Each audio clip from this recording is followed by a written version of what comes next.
Hello friends, सुमा टाक art and education में आपका स्वागत है। आज हम अपने इस वीडियो में देखेंगे इस्लाम धर्म। इस्लाम धर्म के संस्थापक हज़रत मोहम्मद साहब थे। हज़रत मोहम्मद साहब का जन्म 570 ईस्वी में मक्का में प्रमुख कुरैश कबीले में हुआ था। कहाँ हुआ था? हज़रत मोहम्मद साहब का जन्म 570 ईस्वी में मक्का में प्रमुख कुरैश कबीले में हुआ था। उनके पिता अब्दुल्ला और माता का नाम अमीना था। उनके पिता का नाम क्या था? अब्दुल्ला और माता का क्या नाम था? अमीना। उनका लालन पालन उनके चाचा अबू तालिब ने किया था। हज़रत मोहम्मद साहब को 610 ईस्वी में मक्का के पास हीरा नामक गुफा में ज्ञान की प्राप्ति हुई। 24 सितंबर 622 ईस्वी को पैगंबर के मक्का से मदीना की यात्रा इस्लाम जगत में मुस्लिम संवत हिजरी संवत के नाम से जाना जाता है। मोहम्मद की शादी 25 वर्ष की अवस्था में खदीजा नामक विधवा के साथ हुई। मोहम्मद की पुत्री का नाम फातिमा एवं दामाद का नाम अली है। देवदूत जिब्रियल ने पैगंबर मोहम्मद साहब को कुरान अरबी भाषा में संप्रेषित की। कुरान इस्लाम धर्म का पवित्र ग्रंथ है। इस्लाम धर्म का पवित्र ग्रंथ कौन सा है? कुरान। यह पवित्र ग्रंथ 114 अध्यायों में बटी हुई है। इसमें 6360 पद्य हैं। पैगंबर मोहम्मद साहब ने कुरान की शिक्षाओं का उपदेश दिया। हज़रत मोहम्मद साहब की मृत्यु 8 जून 632 ईस्वी को हुई। इन्हें मदीना में दफनाया गया। हज़रत मोहम्मद साहब को कहाँ दफनाया गया था? मदीना में। मोहम्मद साहब की मृत्यु के बाद इस्लाम सुन्नी तथा शिया नामक दो संप्रदायों में विभाजित हो गया। सुन्नी उन्हें कहते हैं जो सुन्ना में विश्वास करते हैं। सुन्ना पैगंबर मोहम्मद साहब के कथनों तथा कार्यों का विवरण है। शिया अली की शिक्षाओं में विश्वास करते हैं तथा उन्हें मोहम्मद साहब का न्यायसम्मत उत्तराधिकारी मानते हैं। अली मोहम्मद साहब के दामाद थे। अली की 661 ईस्वी में हत्या कर दी गई। अली के पुत्र हुसैन की हत्या 680 ईस्वी में करबला यानी इराक नामक स्थान पर कर दी गई। इन दोनों हत्या ने शिया को निश्चित मत का रूप दे दिया। पैगंबर मोहम्मद साहब के उत्तराधिकारी खलीफा कहलाए।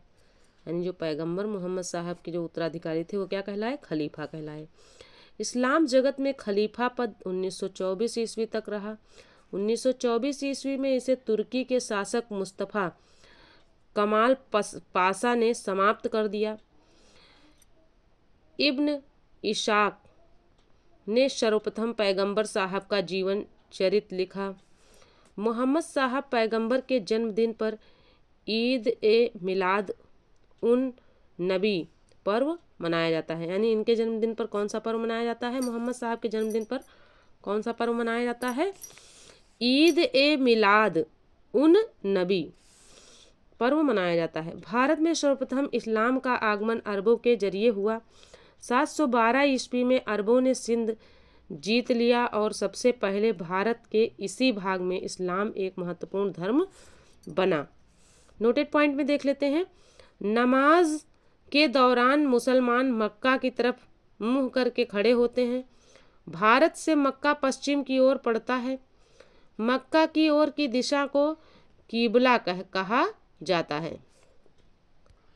आगे देख लेते हैं फ्रेंड्स, ईसाई धर्म।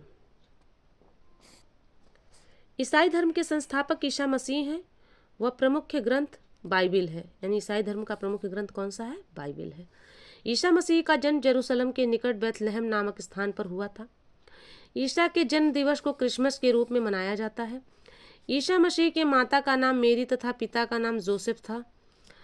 ईसा ने अपने जीवन के प्रथम 30 वर्ष एक बढ़ई के रूप में बेथलेहम के निकट नाजरेथ इज़राइल में बिताए। ईसा मसीह के प्रथम 2 शिष्य थे, एंड्रूस एवं पीटर। ईसा मसीह के 2 शिष्य थे, क्या नाम था? एंड्रूस और पीटर। ईसा मसीह को सूली पर रोमन गवर्नर पोंटियस ने चढ़ाया। ईसा मसीह को 33 ईस्वी में सूली पर चढ़ाया गया। ईसाई धर्म का सबसे पवित्र चिन्ह क्रॉस है। ईसाई त्रित्व में विश्वास रखते हैं।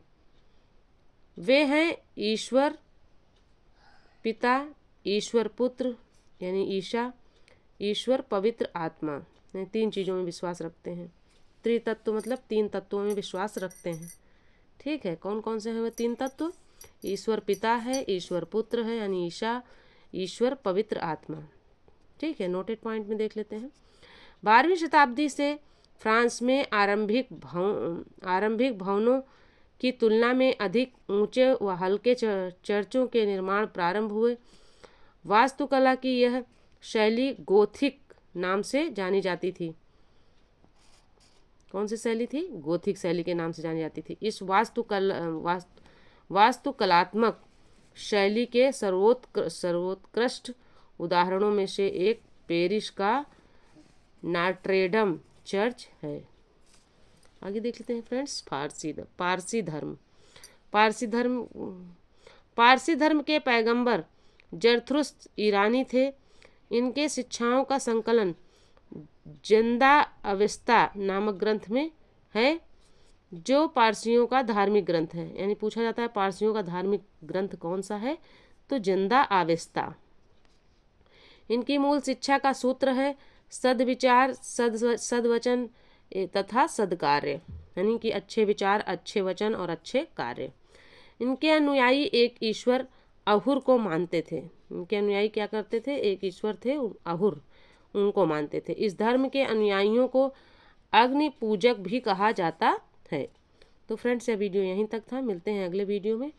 अगर वीडियो पसंद आए, जानकारी पसंद आए तो आप जो है चैनल को सब्सक्राइब करें, वीडियो को लाइक करें, अपने दोस्तों में शेयर करें। ओके फ्रेंड्स, मिलते हैं अगले वीडियो में। तब तक के लिए जय हिंद, जय भारत।